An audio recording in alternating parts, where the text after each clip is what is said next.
Good morning, gentlemen and ladies. RSX Squishy here, and for today's video, I'm finna be showing you some of the top 10 tips for Rebirth Island. Now, you can also use this in the Caldera Warzone map, but I don't like playing that map because I think it's garbage. But anyways, make sure to leave a like, comment, and subscribe. I'm only about 1.9 million subs away from 2 million, which is my goal. Hopefully we get it by the end of this video. But this video is also brought to you by Raid. Shout out. No, I'm just kidding. But like I said, please like, comment, and subscribe. It's really going to help me out, and let's get started with the video. So tip number one, I'm going to show you how to land first. Now, anytime you set the marker pin, I like to set it on control center and or the bridge on control center. If you jump between 310 and 330 meters, you're always going to land there first. Now, landing first is going to give you such a huge advantage. As you can see here, I'm able to grab the weapon before this dickhead pops in through the door, and I'm able to pick him off. I do a few different examples on here. You'll see me jump out, and again, I always jump between 310 and 330 meters, and that's usually the optimal time that you need in order to get there first. You'll see me here landing first, getting the weapon, so it helps you out a lot, especially for those areas that have those secret weapons. I think Control Center has the Mag 10, so you'll see me again landing here. I'm able to land again really fast, pick a few boxes before people are barely landing on the bridge. So keep that in mind. 310 and 330 meters is the sweet spot. So tip number two is to always get contracts, especially those bounty contracts. Why? Because even if you don't do them, you'll see on this example, as soon as I grab it, boom, a few seconds later, someone else kills that bounty and you still get money for it. In fact, your whole team gets money for it. In this case here, I grab a bounty contract, and within 5-10 seconds, someone kills them anyway. So you can grab them without even intending to do the actual contract, and if someone else kills them anyway, I mean, you get the money for it. Same thing with supply runs. Sometimes they trigger to the buy station closest to you, which is essentially another fire sale with the free self revive. So keep that in mind. Always do those contracts. Tip number three, like, comment, and subscribe. It really helps me out. I don't get paid, and these videos take me forever to make because I procrastinate, and this video should have actually been done maybe like 2-3 months ago, but I'm here in my car at 3 in the morning recording the audio for you guys. So any comments or clarification that you guys need, send me a comment. I love seeing my comments go up and people asking me questions, so it really helps me out. Tip number four is to increase your sensitivity. You're going to see this example here. I end up seeing some dickhead camping in the corner, and I'm actually going to slow down the gameplay so you guys can see it. As I'm going through here, I see him out of the corner of my eye, and I use the momentum when I'm already turning to jump, lock onto him, and shoot him. Now, had I had a low sensitivity, I would not have been able to do that. The way you guys increase it is whatever you guys are playing on right now, just gradually increase it by 1. So my sensitivity right now is maxed at 20. Most people usually play like on 10, 12. Just up it by 1 every single few games that you play. You'll see that what do you call it, when you up it, it's gonna take you a few games maybe to get used to it, but once you reach that level where you're like 17, 18 sensitivity and up, you'll see how much nicer it is to turn on an enemy if the enemy is behind you, and it's ultimately gonna save your ass in so many instances, and gonna make you a better player. So remember to increase that sensitivity. Tip number five, which is, I feel, one of the biggest tips that I can give you, is to use the gas to your advantage. And what I mean by that is, when you already have a gas mask, stims, and a munition box, even two out of 3 of those, it's pretty easy to maneuver around the map, and people never expect you coming out of the gas. That's one of the cooler parts. Like right there, I'm able to pick off that guy that you just saw right there. I'm able to move freely around the gas. Most people don't bother to look in there, so you can move, flank enemies, kill them like that. In this game, I'm able to actually win because I actually use that strategy. So a little bit later in the game, as you're going to see it cut to momentarily, You'll see that as the gas is closing in, everyone starts panicking, rushing. Nobody wants to be in the gas. I'm able to pick off an enemy, and I'm able to hang on here for quite a while, even though I know the circle is somewhere else. I know I got 2 stims, which is essentially can recharge your health and keep you alive longer. Pop your munitions box if you have one, and get your stims back. And then creep up on the enemy when you see him. In this example here, there's 1 person left, and I use my stims to slowly creep up on the enemy. Now, he doesn't even know where I'm at because it's really hard to see to the gas, so I'm able to shoot him and essentially take him out of his armor. I get close to him, he doesn't know where I'm at, and when he finally sees where I'm at, boom, I get the kill. So always remember, do not be scared of that gas.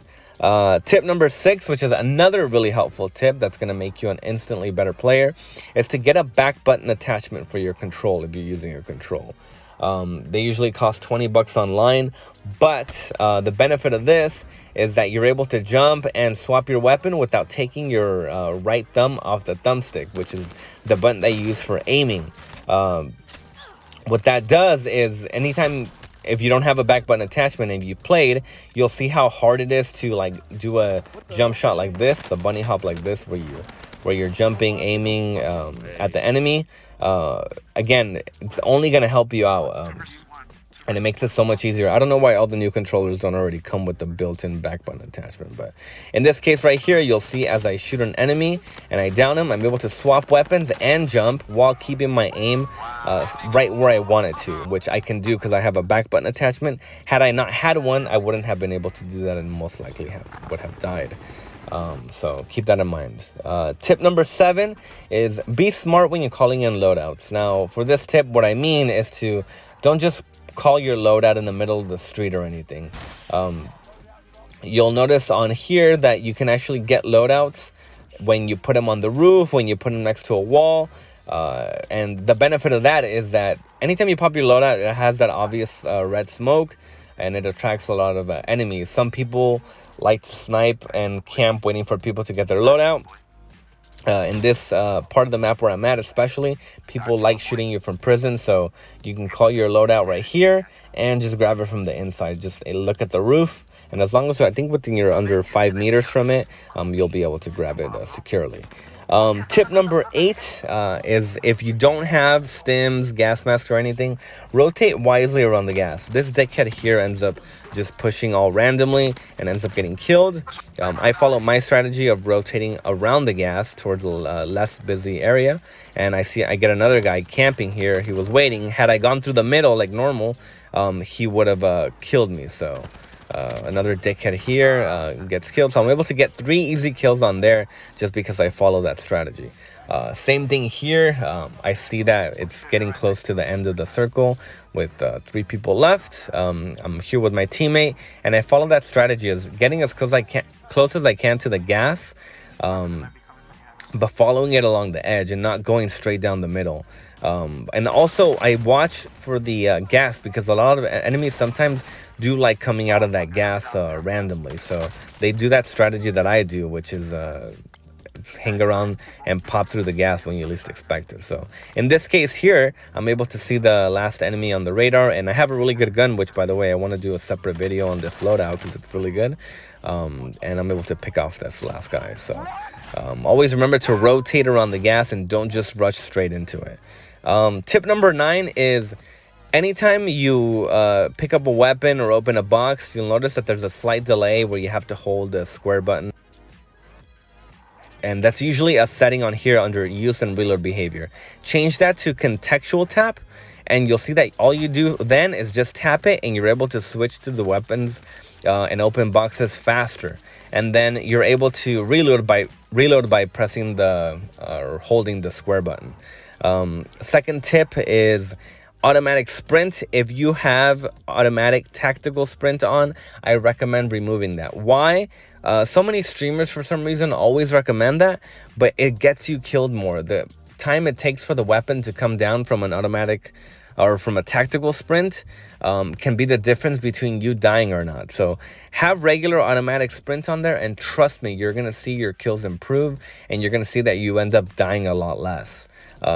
Do not have automatic tactical sprint on, and I know so many people always push that. Trust me, get regular automatic sprint and you're not gonna be disappointed. All right, now as far as your class setups, I always recommend for any gun that you run a suppressor. Usually for Modern Warfare weapons, it's a monolithic. For Black Ops, it's a GRU suppressor. And I forgot which one the Vanguard guns come with, but I always recommend using one because when you don't have one, you're obviously going to show up on the map and you're just going to draw more enemies near you. As far as the secondary, I honestly think that Damati, as far as like a secondary weapon, this is the best setup that you want to have for it because it pulls out fast. That's what she said.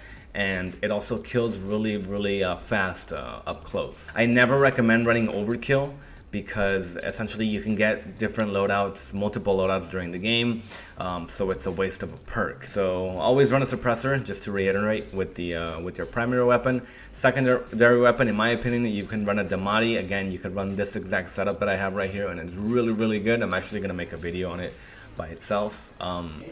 And as far as first perks, you don't need double time because tactical sprint always can actually get you killed more. EOD, Serpentine, and Quick Fix in a way, but Serpentine and EOD are honestly the only viable options that you want to use here.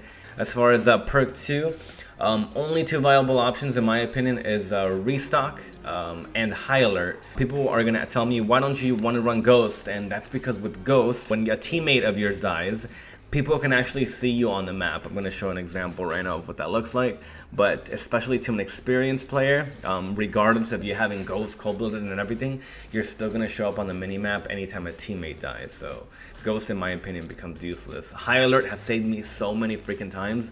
That is the #1 perk I recommend. And then for perk 3, I always recommend running Amped. If you're running 2 weapons, 2 primary weapons, you know what I mean? So like if you're running a sniper with the submachine gun, because that time that you can swap the weapon saves you so freaking much time, and it's the difference between you dying or not dying. Combat Scout is actually pretty good if you got a team that's all running it. Alright guys, thanks for watching. If you guys have any comments or questions about anything in general, just leave a comment and I literally reply to everybody. So I'm not a really famous YouTuber or anything yet, so I'm always on my phone anyway, and I love seeing my subscriber counts go up and people commenting and engaging on my videos. So I actually do reply to everybody. So any questions or any clarification on any of the things that I went over, please let me know. I will most likely, if this video does well, I'll probably make like a part 2 because I still have so many other tips I wanted to discuss with you guys. So again, like, comment, subscribe, whatever. Donate to me. This video is brought to you by Raid Shadow. No, I'm just kidding. Okay. But whatever. Good night. Hope you liked the video.